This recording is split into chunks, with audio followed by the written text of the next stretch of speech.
I'd like you to be welcome today.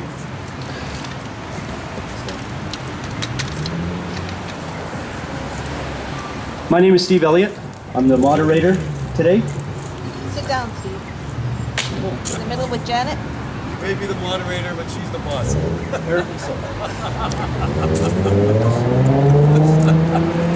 Oh shit. That's why it's not open. So I'd like to introduce you all to the rules and the way the Speaker's Corner is moderated. I'd like to begin by saying Speaker's Corner is a fresh air experience and offering Calgarians an opportunity to address topical issues, exchange ideas, and enjoy the stimulation of fresh air perspectives. At Speaker's Corner, you have the right to participate in civic life by speaking your mind on topics about which you feel passionate. You also have the right to listen, enjoy, and evaluate the ideas and come forward. At Speaker's Corner, you will be confronted with points of view diametrically opposed to yours, and you will be offered the opportunity to challenge both an opposing view as well as your own assumptions about what is true and what is right. We invite all to keep an open mind, be respectful of the speakers and fellow participants. As a society, we advance through respectful dialogue and debate. You are encouraged to attack the idea and not the speaker.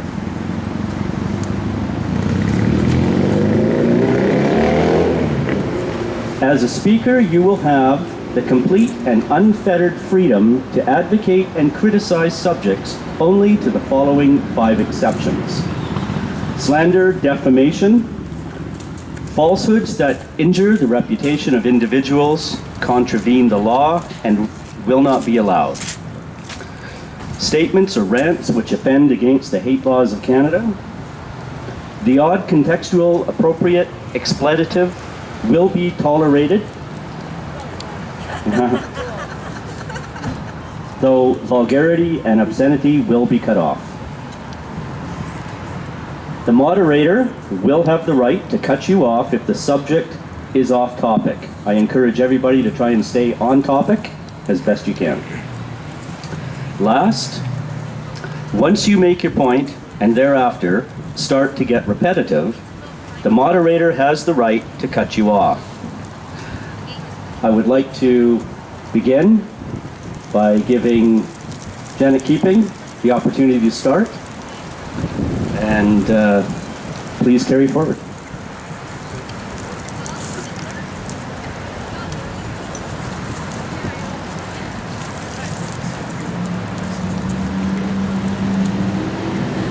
I've been invited, thank you very much for the microphone and the opportunity to be here today and to talk about climate change.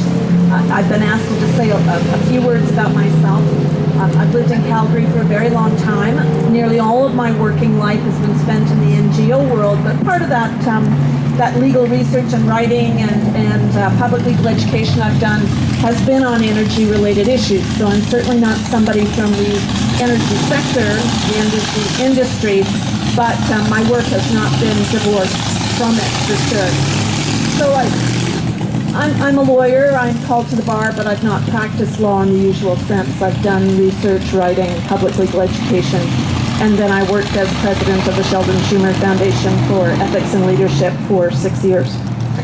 So what I understood was my job today, and it sounds like I think I've got it roughly right, that it is just to launch the discussion. When I was involved with one of these sessions a few weeks ago, it was a debate, but I'm very pleased that it's this sort of format, and I'm really looking forward to learning exactly how this circle discussion model works. So really looking forward to that. So one of the really great things about being asked to speak on a really difficult topic, and I do think that climate change and what we should do about it is a really difficult topic, is that it forces you to put your thoughts in perhaps greater order.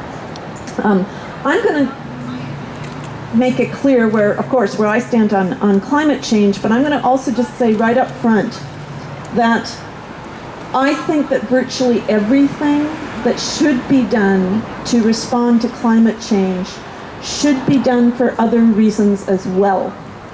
So that's not my primary argument about why people should accept climate change and should encourage our governments to do things about climate change. But it's not as if there are not many, many other objections to the way that we use energy, and which gives rise to the carbon problems and the other problems that we describe as climate change. Okay, just a few remarks to get going. Climate change is clearly a very difficult problem, and an especially difficult problem for a society like ours in Alberta, which is so dependent on the oil and gas industry for both jobs and revenues. But it's important to keep in mind right from the outset, I think, if you're thinking about climate change in Alberta, and I can't wait to hear what all of you have to say about climate change in Alberta, because I have a lot to learn. But it's important, I think, to keep in mind right off the bat that we're not anywhere near as dependent on coal.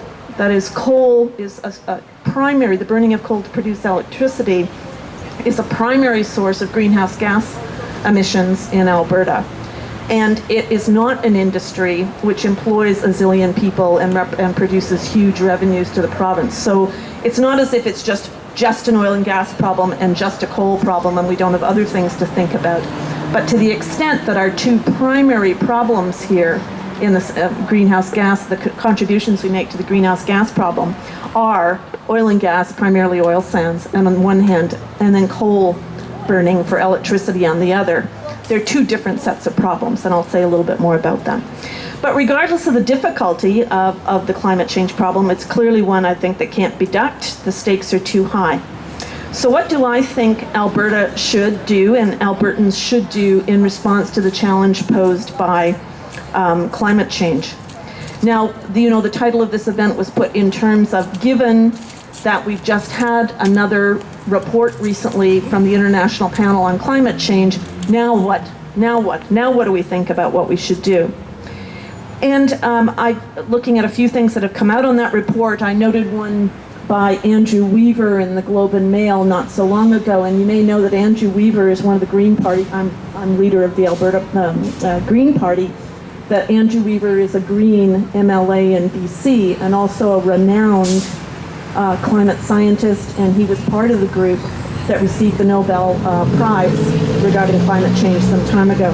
So Andrew Weaver was a professor in his usual life, a professor at the University of Victoria, says this: according to the International Panel on Climate Change, the IPCC, we can be 95 to 100% certain that humans are causing global warming. So both that it's happening and that humans are causing it. For a cautious scientific body like the IPCC, it doesn't get more certain than that. And he says the levels of atmospheric carbon dioxide are already higher than at any time in the last 800,000 years, and we are on track to take them to levels not seen since the dinosaurs roamed the Earth. In essence, we're turning back the atmospheric clock by tens of millions of years in the span of just a few decades. And very salient, I think, for our purposes here in Alberta, and especially in Calgary, he says, this trend will lead to the increased occurrence of extreme weather events like Hurricane Sandy, the floods in Calgary, and the flash floods in Boulder, Colorado. So you heard that figure, 95 to 100% certain that humans are causing global warming. So the upshot, I think, is climate change is happening. It is largely caused by human activity. It is having serious consequences, and time is of the essence. So what should we be doing in respect of all of this? For one thing, and I'm just tossing out some ideas here, and you, of course, will have your thoughts. For one thing, we have to get off coal as quickly as possible. The renewable energy industry needs both fair conditions, it's usually called the level playing field. I hate hearing myself trot out these sort of expressions, but that's what we need. And probably, or almost assuredly, a boost, that is actual public funding in strategic places to advance the renewable energy industries.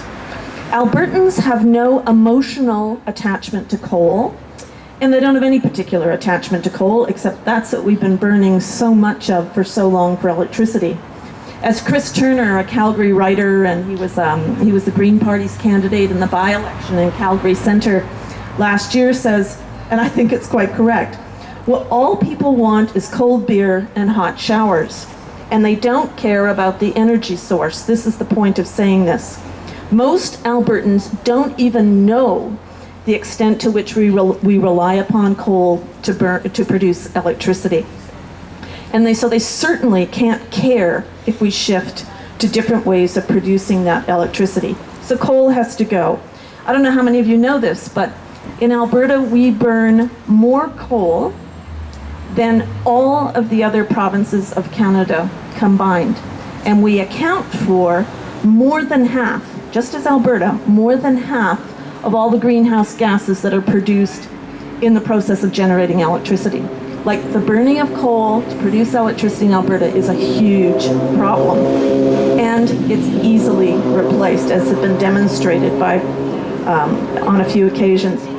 So cost, of course, might be a factor as we replace coal, which is why, even though I think, in my view, a shift to renewables has to occur and will occur, we'll still have to worry about the amount of energy or the electricity that we consume.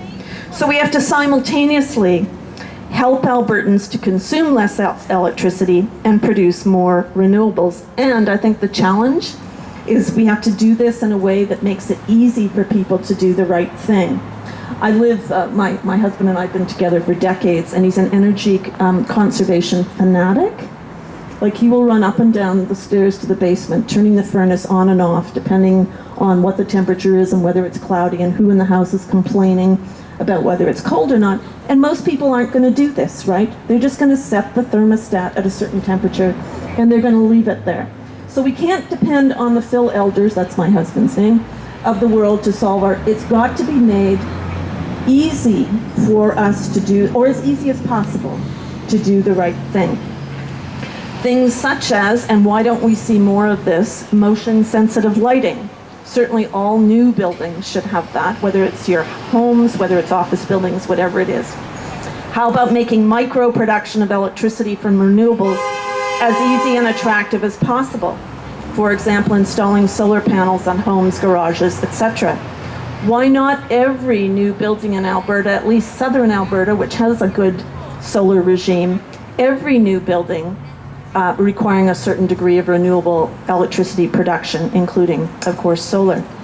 We need a carbon tax for sure. I'll just tell you that it's Green Party policy to implement a carbon tax, which would be modeled on BC's successful carbon tax.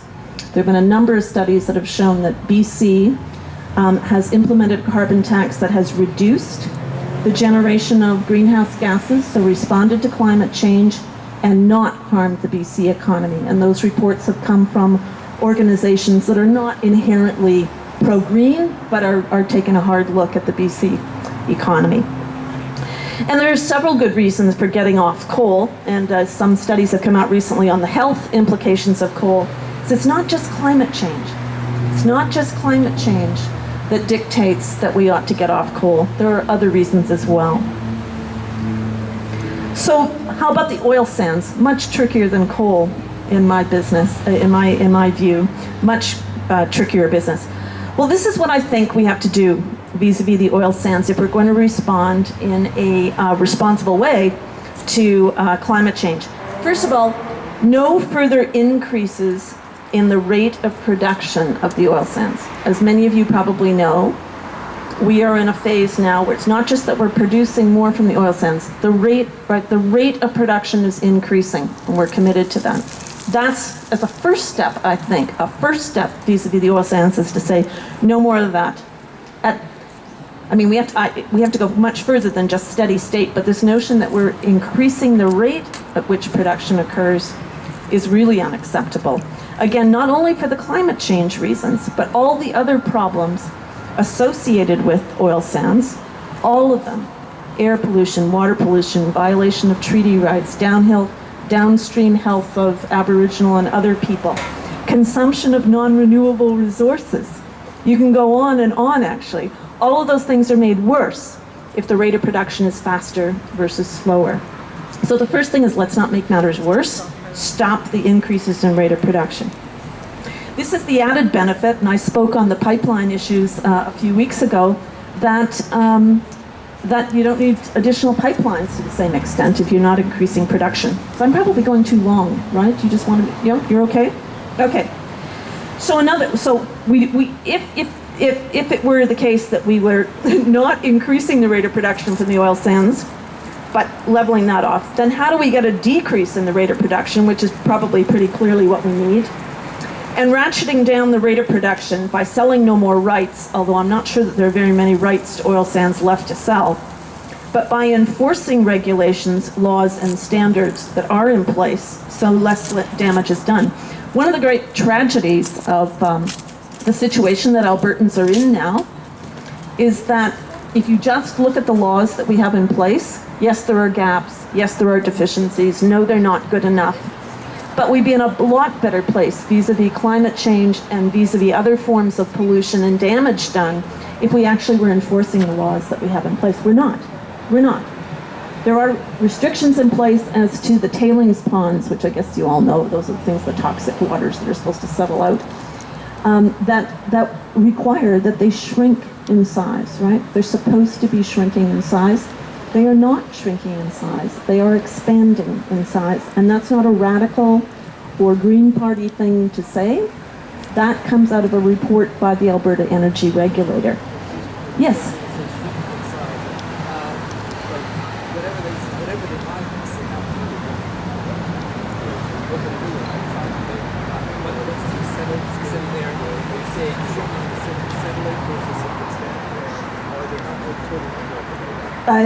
At least the volume of existing ponds is supposed to be decreasing. They're not supposed to be there in perpetuity. They are supposed to be, in some sense, reclaimed. And they're not. They're not, even according to our provincial government regulator. Oh, that's different. That land was never land that was a tailings pond. That was land that was surface mined, strip mined. So that's another matter altogether, actually. I don't want to do that. Yes. Okay. Sure. With pleasure. Sure. No. I just asked Janet to repeat the question for the sake of the camera because you're inaudible. Okay. So let me move on because I know other people want to get into this, and that's what we're all about here. Let me just address the problem of the fact that, as Andrew Weaver says, scientists are 95 to 100% certain that climate change is happening and that human beings are responsible. What about the fact that they cannot say 100% certainty, absolutely no doubt? What are we supposed to make of this? Okay. And here are my observations, and I suspect some of you will have some other thoughts. First of all, I'd say science is rarely about 100% certainty. Rarely to never. But life has to go on, and decisions have to be made. So therefore, the public policy decisions about how we regulate ourselves, how we run our lives here in Alberta, have to be made in the face of some degree of uncertainty. Always. Always. And uncertainty regarding climate change, and there is, as I just said, a remaining small degree of uncertainty. There is that, and we have to acknowledge that. But we also have to be guided by the best science, especially when it points overwhelmingly in one direction, and increasingly in that direction. I think the principle, the precautionary principle is an important one to pay attention to here. It's the one that's been emerging in a number of, not just environmental sources, international law sources. The precautionary principle is the principle that if you're not sure that something is safe, if you can't absolutely demonstrate it, then you've got to take that into account. You've got to take caution. That's really all it amounts to. Recklessness is unethical. I think if you think about the precautionary principle and say, well, it's 95 to 100% certain, so there's not much doubt left, then we clearly have to act, and we have to act on the side of caution and act on the side of doing things that will reduce our contributions to climate change. Then I think we've got ourselves to that point where we understand we have to do that. But I also want to just say what I said at the beginning, and that is whether it's ratcheting down the rate of production from the oil sands, or whether it's getting off coal for electricity production, whether it's not building urban sprawl, but building livable, denser, more interesting urban communities like this one. All of those things are good things to do for other reasons, in addition to climate change. If you put that whole package together, we really have to act. There's no story, I think, there's no story we can tell ourselves that makes it ethically right not to act. And let me also say, and I think I skipped over this at one point in my notes, worried about how long I was going on, and that is the evidence out of the United States. Now, I think most of us would think the United States, if anybody loves their gas-guzzling vehicles at least as much as we do, and I would say the stereotype anyway is more so, right? It would be the US. But consistently over the last year or two, and it may be for longer, but I've seen the statistics over the last year or two, the rate of job increases in the renewables, in the green energy sector in the US outstrips job creation on all, generally, that is across all sectors, by 4 times. 4 times as many jobs in the green economy are being created in the US as generally are being created. And we're not on that bandwagon. We're not there. We're certainly not there in Alberta. In other words, people will say, well, you know, going green is going to cause us harm. I mean, there's plenty of evidence, and I'm not an economist, but plenty of evidence that actually it's quite the contrary. And the longer we put off making changes, so the more precipitously we have to act, more suddenly, more disruptively, yeah, the more disruption we're going to experience, absolutely. So I think I'll leave it there.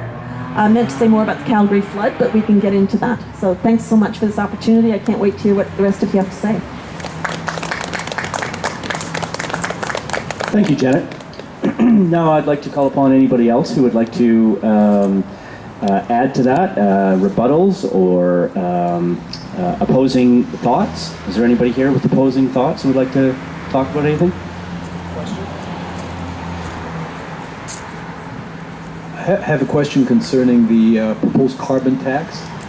Firstly, how would that play out? In other words, how would the taxation be imposed and measured? And do you see the revenue, the additional tax base, accrue to general revenue or dedicated to specific green purposes? It's too bad to ask that question, but anyway, I'll do my best with it. No, it's just because I ought to know more about how the BC tax is administered. But what it is calculations are made as to what sort of energy source or consumption pattern is equivalent to others, right? So there's a question of how do you measure the greenhouse gas equivalency of the fuel you burn in your car versus the form of electricity you consume or whatever. But they have got it worked out, and it's a proportionate sort of thing. So it's imposed to different degrees on different substances, right? And in BC, it is meant to be revenue neutral. Our view, the Green Party view, is that that's not, in what is in essence a tax haven in Alberta, that's not the way to go. What we would like to see is revenues used, number one, to, as the GST rebates also are made to help lower income people, so there will be some assistance if necessary to people to manage increased costs of things, because of course costs would go up as a result of the imposition of the tax, number one, and number two, to support renewables. So into general revenues, no. Targeted to greener energy, greener economy, yes. Yep, you're welcome.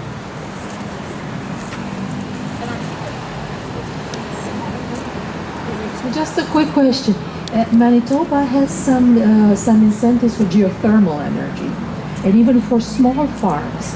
I'm looking here in Alberta. I don't think that all these high-rises are use geothermal energy.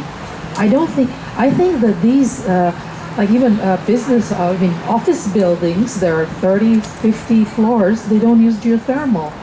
Why they can, instead of a carbon tax, why not ask, because they have billions of dollars, why these buildings cannot be sustainable? They drill anyhow. They drill at great depth for the, I've seen that the new technology is actually drilling, using drilling technology. So why is such a missed opportunity? Why do we rely also on all electricity? Office buildings are left on with lights for a long time at night. Why do we miss this? And they can afford it. I mean, maybe they'll put fewer windows. We also have a cold climate. These windows, even if they have argon, the argon after 15, 20 years dissipates. So you'd have to refurbish the buildings. I don't know. So why do we build these monster buildings that are unsustainable? Can something be done at the incentive, a geothermal incentive, or solar panels and providing 40% of energy costs during the daytime? I don't know.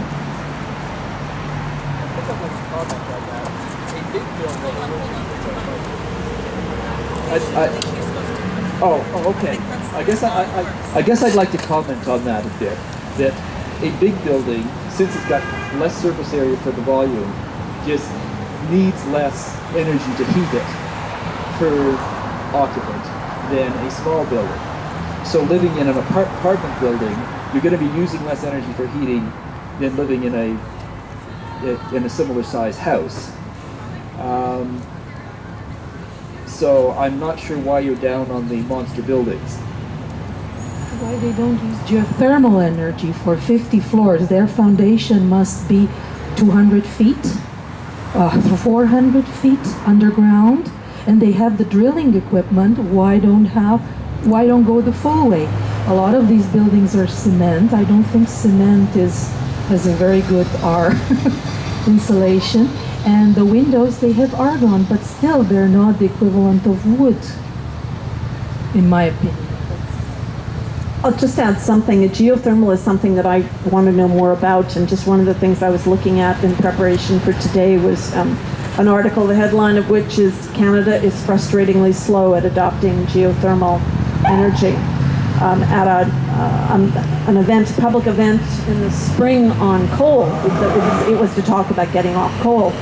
There were people from the geothermal industry, people who've wanted to be in a geothermal industry in Alberta, who spoke up about the problems they'd actually encountered, actual barriers. Now, I haven't had the chance to research their claims, but it sounded quite convincing. The person sounded credible, and he said they had actually run into regulatory problems. They were not able to drill the kind of wells they wanted to for particular projects because there was no actual scheme in place whereby they could get a license to do so. So that's an example. I mean, I'm a lawyer, right? So I like to, my ears perk up when I hear these things. But the point is that, people talk about level playing field, right? And removing barriers. And if that man was correct, then you can't even do some of the things with geothermal yet in the province that would make sense to do. I know geothermal is being installed on private property and so on. Met somebody recently who does a lot of that, actually. And he says it's a no-brainer. It's an absolute no-brainer. But to do it on the sort of scale that would make a difference to climate change and generation of CO2 or carbon, no, we're not there. We're nowhere near there, and we need to be, very much so. And as a technical matter, does anyone know how universally accessible geothermal energy is, and whether or not it's technically feasible and economic to access it? One thing about geothermal is that the term tends to get used for two rather different things. One is the thing where they say they do in Iceland, where they've got the magma close to the surface and they generate electricity. The other thing would be more properly called ground source heat pump, where you pump the heat from the ground, which is warmer than the air in winter, into your house, and then in summer you can do the reverse to cool yourself. Around here, I think the latter is very practical. The former, well, you'd have to drill a way down to get to and at best that's a rather experimental thing for anything big.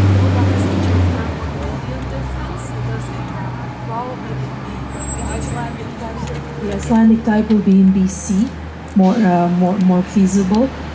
But definitely the geothermal gradient, you have the high efficiency furnace, well, just a home setting, where you preheat the air, where you go to the second burner where it has a preheated air. So you use electricity to do nothing. I don't think we are less innovative and less intelligent than Manitobans. We're all Canadian. We're all close to the shield, and we drill lots in here. I think we drill more than anywhere else for profit. By the way, do you know where this Manitoba thing is? Like drilling way down for electricity generation, or ground or Ground temperatures differences. okay, so Cooling the air in the summer. Cooling the air from getting cooler air from the ground in the summer, and this has a pipe system underground. Yeah, not based on hot springs and volcanic areas that would generate the heat, but it can be done. It doesn't require, where there is a wish, and the drilling equipment here, Alberta is quite resourceful on that.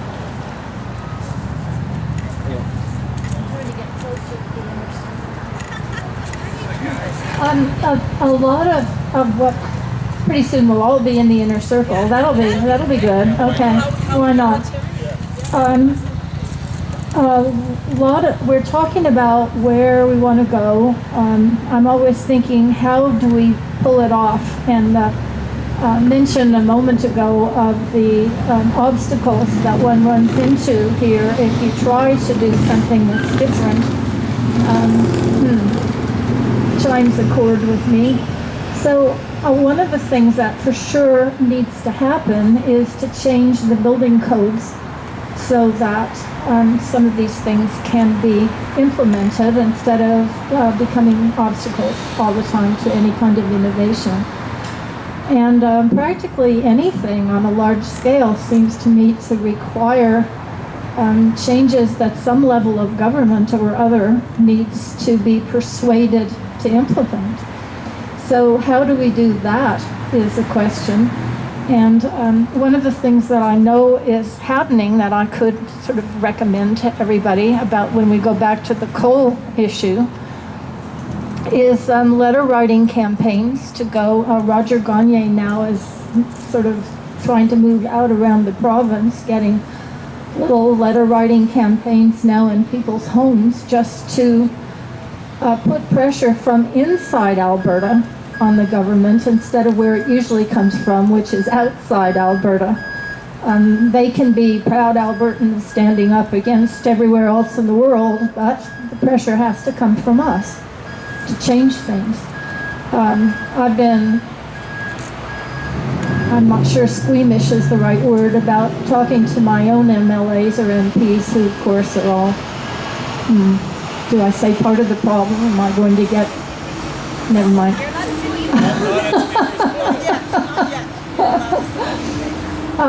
But I'm coming around to the point of view that actually I need to just actually talk to my own and encourage other people in these letter writing campaigns about whatever, so that we stop just discussing among ourselves and lean on the people that can make things happen.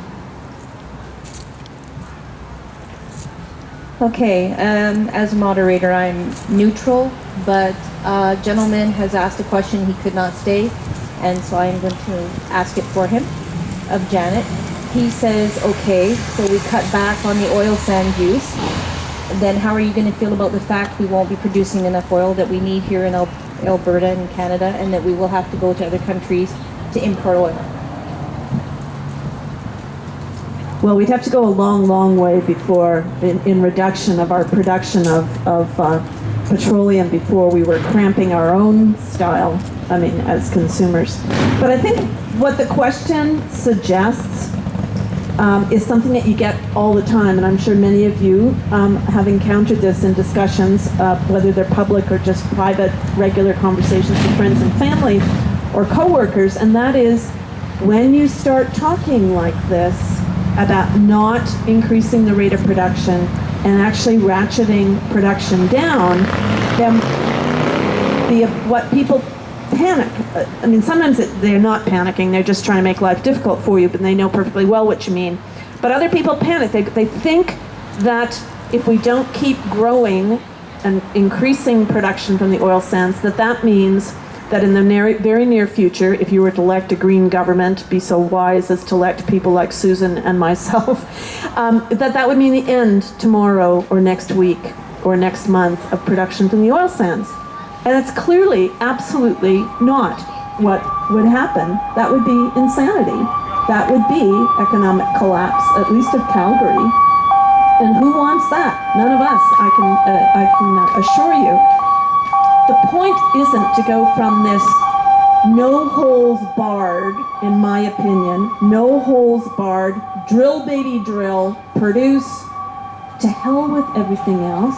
Don't worry about air pollution, water pollution, harm to Aboriginal people, the difficulties that are created by this kind of overheated economy for other sectors of the economy, agriculture, etc.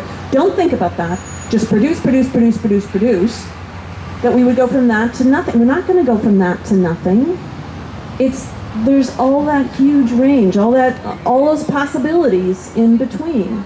It's so puzzling to me that people fear change that much, as if we couldn't just slow it down instead of picking it up, instead of doing things faster and making the damage worse, in large part because it's happening more quickly, but also just in absolute terms. So that's my response to the question is, we're not going to run out of petroleum.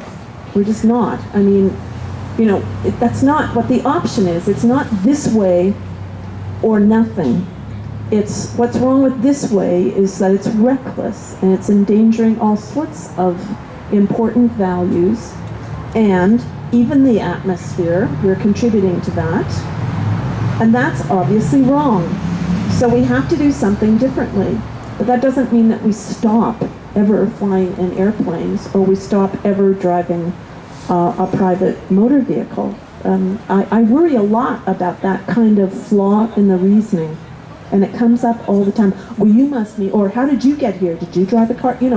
It's like, no, that's not what it's about. It's not what it's about. Yeah.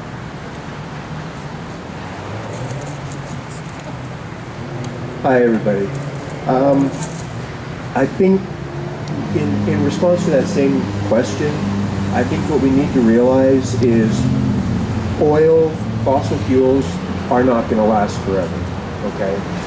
I've read estimates in different reports that I've read where we have already pulled something close to half of the entire reserve of fossil fuels we've already pulled out of the ground. Now, whether that's right or wrong, what does it matter? We have a very small portion of the world's population consuming this stuff. All 7 billion people do not get benefit of this, but all 7 billion people on the planet are coming closer to the point where they can, okay? Now, if we continue to use fossil fuels, even just at the rate we are now we know that's not going to happen. It increases every year. And it increases at an ever-increasing rate every year.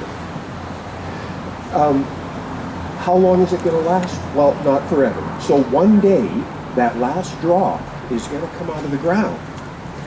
And then what happens? If we haven't prepared for it, regardless of the global warming issues, regardless of pollution and all the other issues surrounding it, what do we do then? Then it will become an issue of we have no more oil to consume. Our economy falls apart. We can't do what we're used to doing anymore. So I think what we need to realize is this is a question that it is going to come about that way if we don't do something different right now. So I think it's something we need to think about in real terms. We need to think about the long-term effects of what we do, because this isn't about us. I could ignore what's going on and live the rest of my life in comfort and drive my car and consume and waste as much as I like and die at the end of my life, very happy and comfortable, and leave all of these decisions to my kids and my grandkids. Well, what kind of father am I if I do that? I need to change what I'm doing now or I leave it to my descendants to deal with the super catastrophe of no energy. Nothing to consume because we haven't gotten ready for it. We haven't developed anything. We haven't looked at geothermal, which is not a silver bullet. Solar is not a silver bullet. We have no silver bullets. It's about looking at all of the options, making responsible choices, and always keeping in the back of our minds when we build a building, we look at it has a life cycle. What do we do with it when it's done? How do we renew all of these products that already have energy in them? We have to look at long-term effects of what we do and not leave it to future humanity to have to deal with it. In 100 years, they are not going to look back on us today if we make wrong choices and thank us. Thanks. Those are some very good points. I'm sorry, your name? Peter.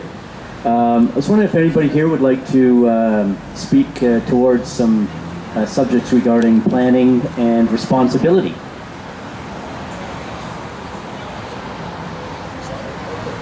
Well, I guess I'd like to say something that Good Many Dreams will disagree with. I think a major part of the solution is nuclear, and I consider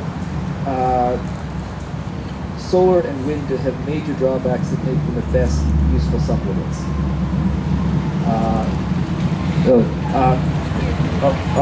Okay. I would say that a major part of the solution is nuclear power, and solar and wind have major drawbacks that make them the best useful supplements, and at worst, distractions from what we really need to do. I would say that every anti-nuclear talking point I've ever investigated has turned out to be, at best, a half-truth, generally the form of making a fuss about a minor problem with nuclear while ignoring the bigger problems with the other energy sources. So I guess I could go into detail, but people might want to make specific questions about that.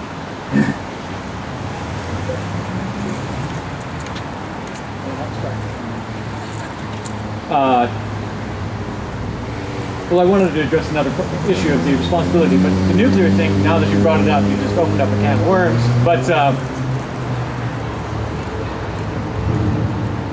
first of all, I think we can rule out, we can almost rule out nuclear entirely for economic reasons alone. I think that is the trump card, that when you look at the life cycle of nuclear, it is the most expensive option, because from the design, the commissioning, the construction, the decommissioning, and then the spent fuel. It's a long cycle and it's very expensive. But that's an argument. That's fine. I won't get into that detail. But we are sitting on perhaps the most dire global emergency or dire global situation that we've had, well, ever, in terms of Fukushima. Fukushima has Killed no one. There is, what is it now, the equivalent of 15,000 times the amount of radiation that Hiroshima dropped sitting in the spent nuclear fuel ponds atop the former reactor number 4. It's sitting precariously there, 100 feet in the air, in a pool that they have to keep flushing with seawater. They have to keep pouring seawater in. Right now, the seawater is, the water that they're putting in there is draining out into the ocean. It's irradiating the ocean. They're trying to put a freezing wall. They have absolutely no idea what to do with this. It is well beyond the capacity of TEPCO, the agency responsible for this, to look after it. It is now a global emergency.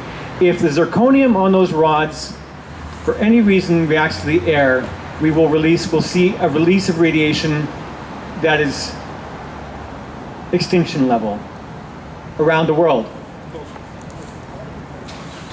And this is, well, we might call that bullshit, but I think it's pretty severe. So even if it's only half that, even if it's only half the 15,000 level, maybe it's just a couple Chernobyls being released into the atmosphere. I think it's pretty significant that a city the size of Tokyo has to be evacuated to where?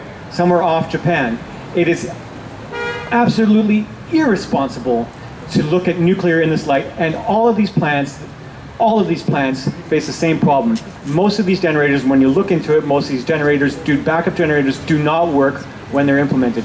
And this is understood even within the agency. Now, we can get into this debate later. This isn't the time. It's just, when we're looking at responsibility, nuclear is the least responsible option. And we can do this, we can green our grid, and we've seen reports, and Germany shows this, and other places have done that. Pembina Institute has done this for even Alberta. We can green the grid. We can do it without the use of nuclear. We can do it with conservation. We can do it responsibly.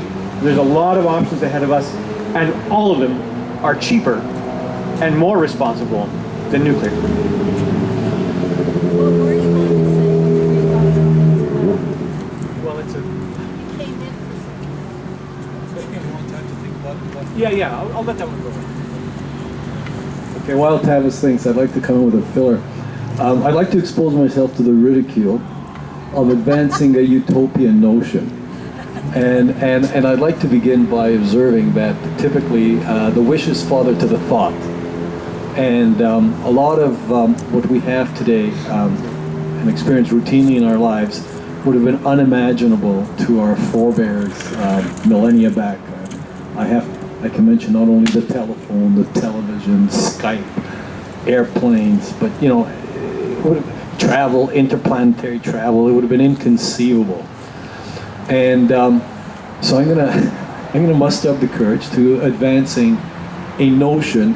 Oh, and I also believe that whatever we can conceive, we can accomplish in due course, and we've demonstrated this time and again technologically. And so I begin with the premise that each and every form of energy that we have ultimately derives from the sun. And basically it's ossified in some fashion in the sun. And the sun is an exceedingly abundant and generous continuing stream and source of energy. And the fact that we can't directly capture it and harness it merely represents a gap in our technological advancement. And I hold the utopian notion that at some point in time we will muster the creativity and the ingenuity to have a more direct channeling of the sun so as to render obsolete all current forms of energy, such as fossil fuels. I conclude my comments by saying that this would clearly be viewed as an absurd and utopian notion, but I hold it just the same and I advance it. Maybe I could just say something I think follows upon Tavis's approach, and this is the way I approach the nuclear question, and that is, I think what we're really trying to get at, and what climate change, evidence for climate change just is that much more of a reason for getting towards this, is we have to live in a way that makes a lesser footprint on the earth. We have to live in a way that does not do as much damage, because the cumulative impact of the damage is what we're talking about here, whether it's damage to the atmosphere or whether it's damage to our water resources or whatever it is. And I mentioned a precautionary approach. It's part of that. It is do no harm or do as little harm as possible, to be as gentle on the earth, really, and talk about utopian when you start talking like this, right? But really, isn't that what it's about? It's like living good lives. Somebody at these sorts of meetings always says, and it's always right in my view, we have to do more with less. There are lots of people in the world that have got nowhere near what we have, including our freedoms and so on, but also our material comforts. We have to do more in the world with less. We have to live in a gentler way. And I think that nuclear energy is the direct antithesis of that. It is high-tech, high-stakes, reckless, very expensive, and that expense is borne by the taxpayer. Because if the industries that were generating the energy, the nuclear energy, had to pay the full costs and had to insure themselves for the costs of the accidents, there would be no mention ever made again of the possibility of nuclear energy. Never. So I think it's a philosophical thing. It's certainly not just a technological thing.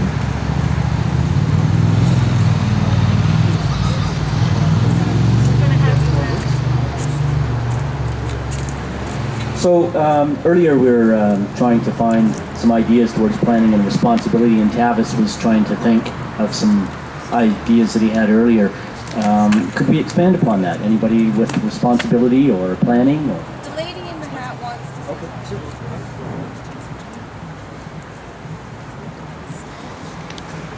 I think that utopianism is great, but there's a few things that we have to bear in mind here.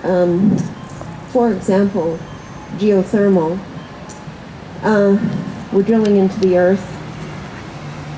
One of the problems that they're finding with fracking is that we're destroying water supplies.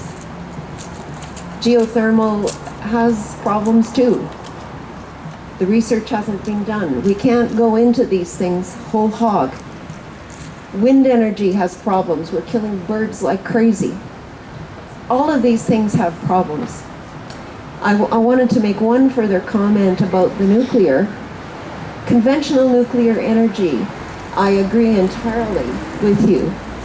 There is a form of nuclear which was attempted in the 1950s to be developed. There was a great deal of research that went into it. It's called liquid thorium fluoride reactors. They are apparently, they have every promise of being extremely safe. They cannot blow up. The fuel is used to a much higher extent. They were rejected in the 1950s, possibly because they didn't have the military applicability or perhaps for other reasons. Okay, thank you.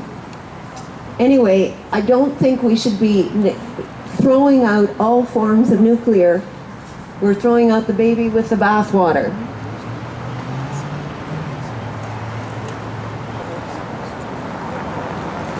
I kind of came in midstream. I assume the general topic was climate change. Am I right?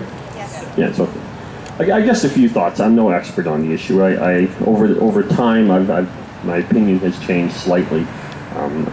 What I would say, and would say, is that there are resources out there that we can use. I think they're in the earth for a reason. Just like THC is there. I don't agree with unilateral dope smoking just for the sake of doing it. But THC is obviously there to fulfill a purpose. It's been proven amongst cancer patients that it helps them with pain. So in my view, God put it on the earth for a reason. The question is, can we use it responsibly and not hurt people and hurt the environment at the same time? I think that's in. Will I admit that corporate Canada and corporate United States is hurting the environment at different times? Yes, they are. So we need to find ways to use energy in a responsible way. But simply having this idea of going back to the horse and buggy carriage, I just don't think is realistic. There's just too many people consuming on this planet right now. I don't agree that there are too many people. I'll paraphrase that. We have a lot of consumption going on, and I don't think that's going to stop. However, I'm not pointing fingers around this circle, but I do, and I mentioned this last time, I think, with the debate between you and Danielle. Often movements are looked upon who are their leaders, right? I mean, a variety of movements. I mean, and we look upon those movements, we look upon their leaders. And when you look, it was just yesterday that they reported that David Suzuki has 5 homes. 5 homes spread across Canada. That's a pretty big footprint that he's leaving. But this is the man that goes around lecturing everyone about turning off your lights and making sure they're off and everything else. Yet the man has 5 properties. Now, I'm not sure what you need with 5 properties, but he owns them. He was here in Calgary recently when he didn't need to be here in person. He didn't take any questions. He got up to a podium, spoke for an hour, and went back to Toronto. Well, we have things now called Skype. Or they could have videotaped it. Did he really need to hop in a big jet and fly all the way from Toronto to here to give a speech for an hour and fly back? But what is it going to change? You're right, in its small essence, it's not going to. But it's grossly hypocritical to go around saying, do as I do, not as I want. Yeah, well, it is part of the issue. Anyhow. Well, I'm not. I'm not hypocritical. That's the difference. Anyhow, I didn't interrupt you. I'm actually not hypocritical. I don't talk about oil and gas and how we need to get rid of it all and still wear sunglasses. These were made by some particle of oil. Okay, and I admit it, and I wear them, and I don't feel guilty about it. That's the difference, sir. I'm not hypocritical, actually. I actually agree with oil drilling, and I think it needs to be done. But when I'm hit on this issue, I think by and large I live a pretty straightforward life in my politics. But anyhow, I'll finish with the fact that it's got to be responsible, but I think the leaders of the so-called environmental movement and the so-called green movement can't live in a different environment than they expect everyone else to. You know, that's basically my bottom line.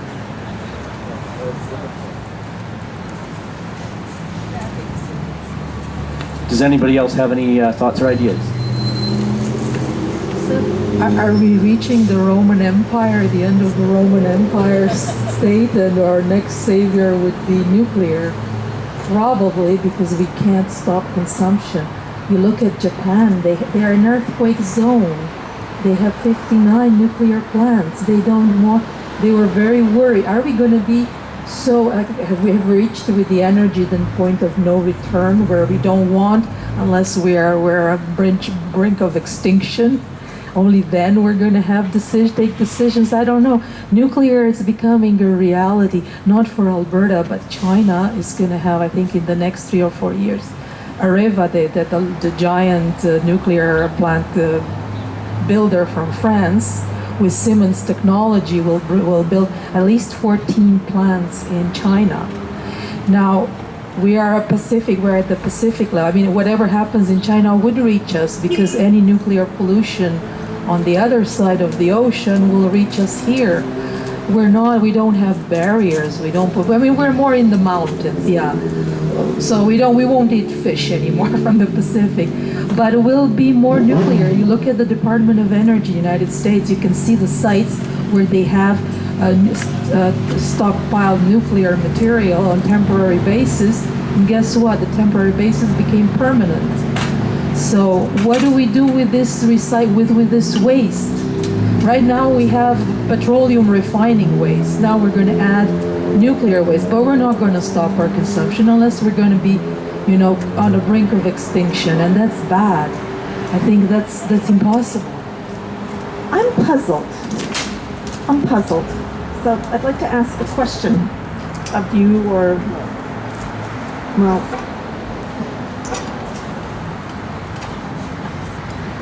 in a state now where we have, yes, and I agree, there are issues with most energy sources. I'm not quite sure what sort of small scale solar, what the bad could be of that. But anyway, let's just admit there aren't too many free lunches out there, and maybe there aren't any, right? But we haven't even begun to tap into the possibilities here in Alberta. Apparently we're at sort of like a 1% tapping into the wind potential. I don't even know what that means, how you even measure what the wind potential could be in a province and say it was 1%. We've just been talking about how geothermal hasn't even been touched. We've done almost nothing on solar, almost nothing. And that doesn't mention in-stream hydro and some of the other things, right? So my question is, why are you so pessimistic? I mean, it sounds like you've got a green sensibility because you were encouraging the group to think about geothermal as opposed to what we do now, right? Burn coal to produce electricity. Just in preparation for today, I came across an article that was about the Long Island public utility. So the electricity, well, you probably send it to me, Roger, so you correct me if I get the facts wrong. Hi, by the way. And so Long Island, we're not talking low energy consumers in Long Island, right? Right? They're living higher off the hog than most Albertans are. So how is the public utility, the electric utility on Long Island, going to meet the recent growth in demand? How is it going to do it? It did crunch the numbers, and Americans are pretty good about crunching numbers about money. And they are going to promote, as I recall, Roger will correct me, they're actually going to provide financial incentives to people to install solar panels, because the cheapest solution to the problem is solar. Why cheaper? Because it reduces their need to build new plant, new transmission, new distribution lines, and so on. So another whole dimension. I mean, this stuff is all so complicated, and because, to the best of my knowledge, none of us, and I'm certainly not, none of us is an expert on the facts of any of these methodologies. But I mean, it's to keep in mind the various criteria, right? One of the really great things about micro production, like the solar panels on my garage, is that you reduce the need for all that infrastructure. You don't eliminate it, because you're probably always going to, most of us urban folks are always going to want backup, right? I mean, I'm assuming that we want to be on the grid, so there do have to be transmission lines and distribution lines and all of that. But that they don't have to be, they don't have to be as large, they don't have to be renewed as often, and there's tremendous savings. So, but my general question, my general question was, why the pessimism when we don't even know what the really innocuous, gentle on the earth, renewable solutions are? Like, so I'm puzzled by that. All right. My name is Rex Graham Two Horns. You know, I'm a First Nations, and you know that pipeline, Keystone Pipeline. You know, it's breaking them. You know, our clean water resources, and that's all we need is in Canada. Is, you know, our clean water. We don't need pollution in our water, and you know that hurts me in a way because you know some reserves around the world that need that clean water, they don't want pollution in their water. That one time in Strathmore, I was living there, we had to grab some water, order bottled water, just because Strathmore had that waste hitting our river water. 6 Nation. East, 1 hour east, Gleason. Yeah. And I'm just saying, you know, these government nowadays, you're just trying to just, all they think about is oil and everything, and polluting our nation, and polluting the world, and polluting everything. You know what? There's a hole in the ozone layer that's so huge. You know what are you going to do without the ozone layer? Why is the weather so bad? Why is, you know, it's different. And you know what? It's just hard on us people, you know? You know, even the farmers, I feel bad for them because, you know, they try hard and they help us out with our food and our products. But, you know, I just think, you know what? The government should just do better, not to just that Keystone line oil, and I just and all the, you know, Greenpeace, you know,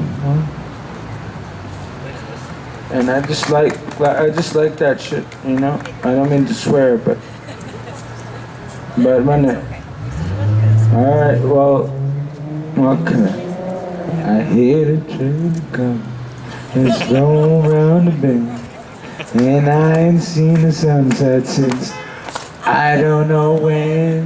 Well, I know. Thank you, Rex. Rex Stewart.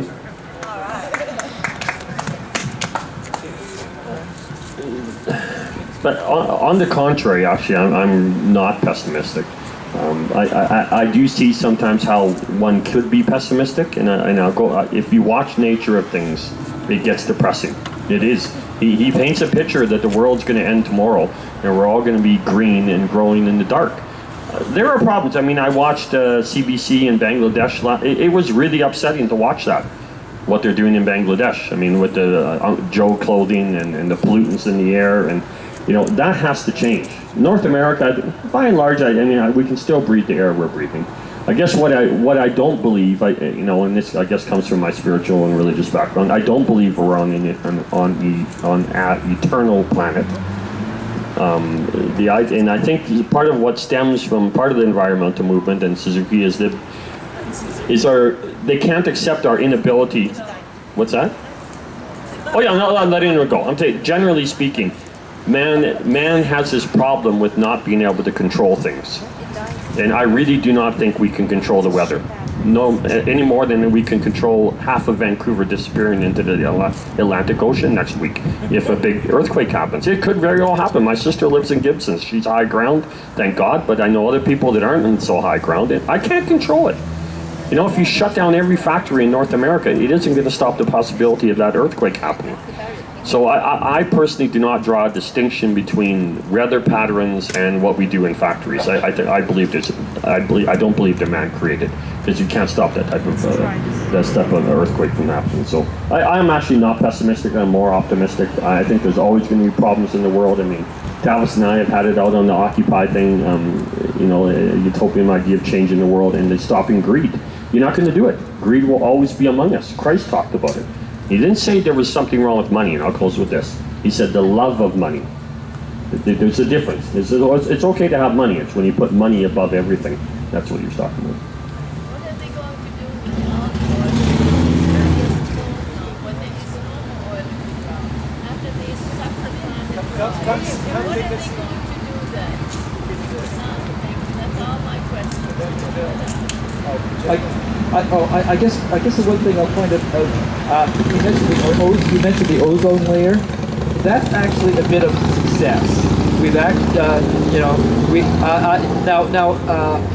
it's shrinking now because a few decades ago we moved to less harmful ways of less harmful refrigerants. Now that's an easier problem than getting off fossil fuels, but there was a success there, going to a different technology. And you all know what technology I would have.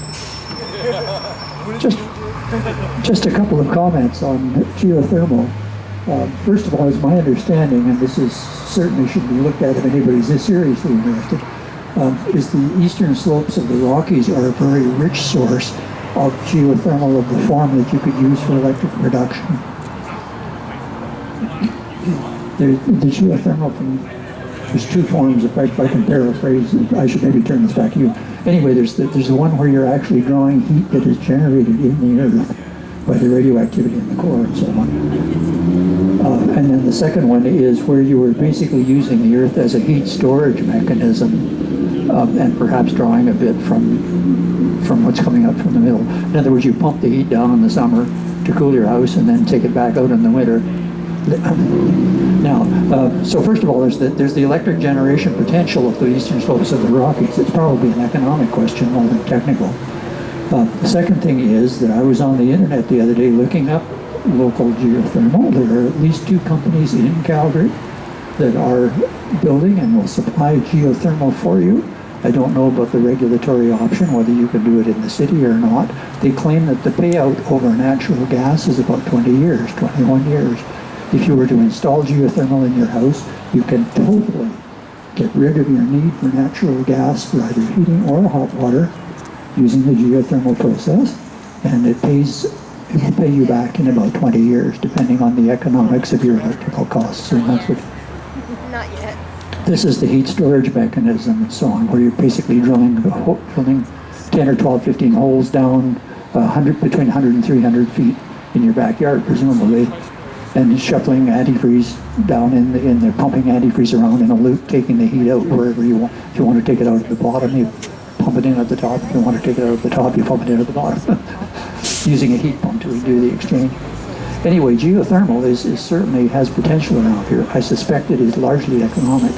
It is not subject to the difficulties of wind and solar in the sense that you can store the energy, which is one of the major drawbacks of solar and wind, is that there is no way you must consume the energy as you make it, rather than being able to store it in some form. So there are serious limitations in regard to that. They can be used to top up. The electric demand and so on is not uniform in time. You use less in the middle of the night than you do during the cooking hours. And because you can't store the energy, you have a problem of that peaking. You have to put in the capacity to carry the maximum you demand, and then it sits there doing nothing for half the night. So there are problems with the intermittency of the demand and so on in electrical solar. They're very good for supplementing the energy basis, but you need a base load capability. I heard a really interesting speaker, and I mentioned this, I think, I've mentioned it a couple of times now, I've spoken publicly in the last few months. A really interesting speaker at the UC last winter whose does energy-related research, renewables, etc. At Stanford, as I recall. Anyway, he made such an interesting comment about the intermittency problem and how do you store excess energy produced by solar or wind. And he said where he saw the greatest and most exciting possibilities for renewables was in the marriage of IT and ET, so information technology and energy technology. And the example he gave, I loved. I just loved it. And this one, I didn't just love it because it's vindication for those of us that are pushing the soft renewables, the soft path. But it was because it was so clever, I thought. And what he said was in California, where you've got a lot of electric cars and where that movement is really increasing, more and more people are using electric cars, is that you use the electric cars as the storage for the excess production. So that if you run an electric car, you buy your electricity from the system when the price is low during the day, and then you sell it back when the system needs it. So that you don't need to develop a gargantuan block, huge skyscraper-sized battery, but there's other ways of solving these problems. And one of the things, it was a really exciting thing when he came out with that, because I'd not known about that possibility, but also depressing. Also depressing. And the depressing part is, why aren't we thinking about this? Why aren't our schools of engineering coming up with such intelligent solutions? Why are we still talking about drilling bigger holes in the ground? Not that I've got anything particularly against the geothermal ones especially, but I mean, it's like, let's get smart here, folks, or we're going to be left in the dust. With your solar thing, have you had that through a full year? I just wonder, have you had that through a full year? And okay, because one of my big questions is, how much variation is there between December and June? Because you know, storing for the night during the day for the nighttime is a much smaller problem than storing for the summer during the winter.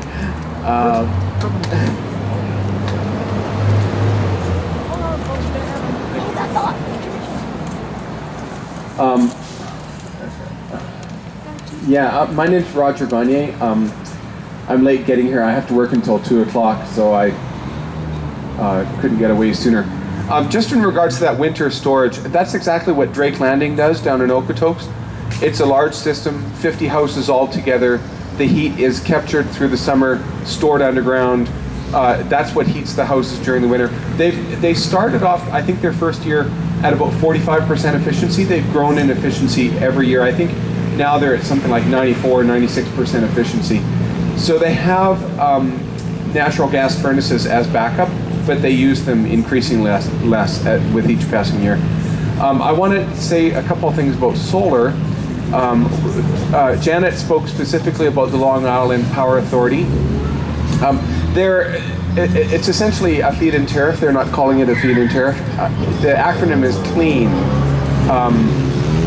I can't remember what CLEAN stands for, but that's what the acronym is. They didn't like the word tariff. Anyway, so they're paying 22 or 25 cents in a 20-year contract for solar power. And here in Alberta, we have 8 companies that come along and start paying 15 cents in a premium for solar power, and they get kicked in the teeth for it, told, no, you can't do that, thou shalt stop now, and you have to repay all the money you paid out in the past year. And there's no 20-year contracts here in Alberta, so it's really telling how regressive our system still is. Also, one other thing about solar is that in Australia, which is not a world leader in solar, China is ahead of Australia, parts of the US are ahead of Australia, Germany is ahead of Australia.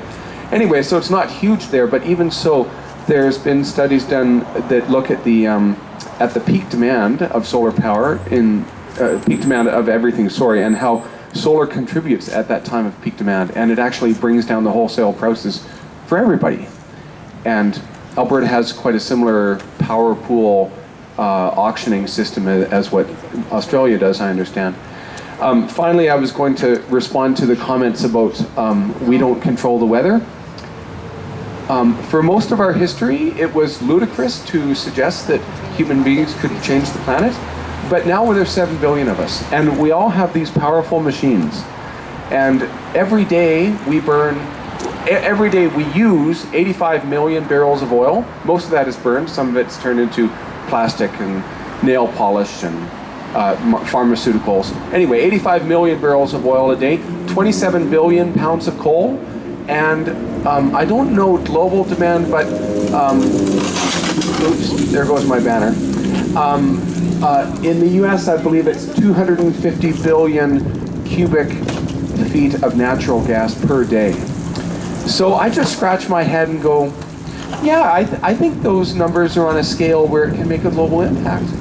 I've believed it for a long time. The science is becoming more and more conclusive.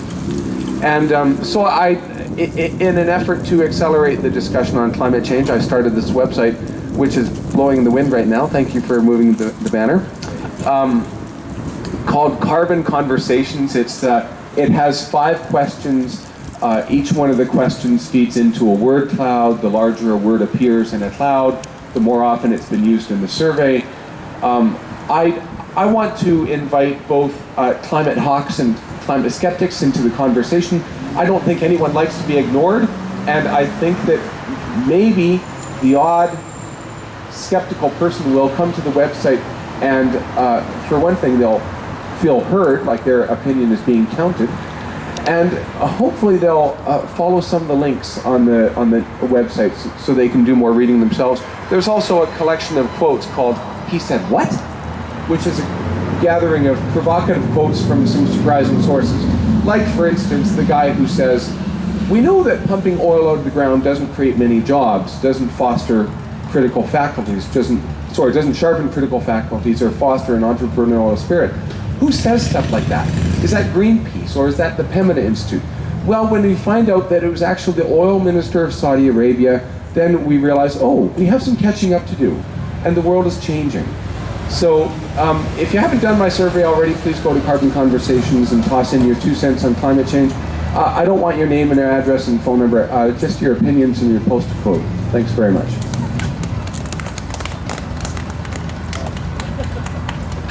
Fighting over the mic.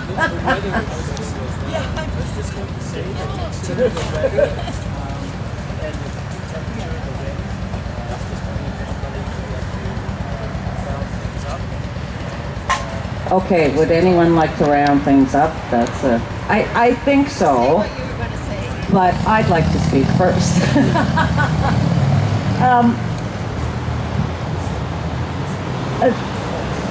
I think I'm a pretty informed person, but I'm also a very typical average person, and this conversation leaves me lost. I don't know about nuclear power, I don't know about geothermal, I don't know about this, I don't know about that. And the nature of the conversation excludes a lot of people. The general public is going to respond to David Suzuki having 5 homes, and it's a horrible movement and we shouldn't do anything about it. I don't know how to change the conversation so that people feel included as opposed to excluded, because they don't know these facts and figures, because they don't care enough to invest the time to figure all of this stuff out. And I think if an environmental movement is going to make any headway in a place like Alberta, where we hear that we'll be doomed without it. Unless we change the conversation, we're not going to have political appeal, and unless we change what the people are thinking, we won't have political appeal. So I just don't know how to do it, but I think it's one tactic that's maybe necessary but shouldn't be the only one. Okay, that's it. Thank you very much. Now, if I was just going to say, with respect to the weather and the temperature, if everybody is in agreement, I would like to close down the session for today. I would also like to thank Janet Keeping for coming today. Genuine pleasure. Thank you. And I would also like to mention that what is next week? Well, next week, if I may, it should be a very stimulating debate. It'll be an abortion-based debate, and there'll be a pro-choice and a pro-life side, both of which are expected to advocate with some passion and vehemence. And you're invited to come down and participate. 1:30 next Sunday? Yeah. Yes. By the way, And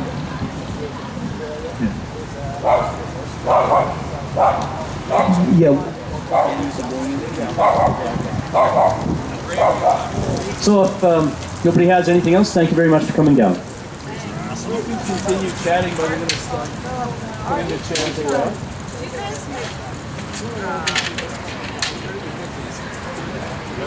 Just the chairs are going over by the side.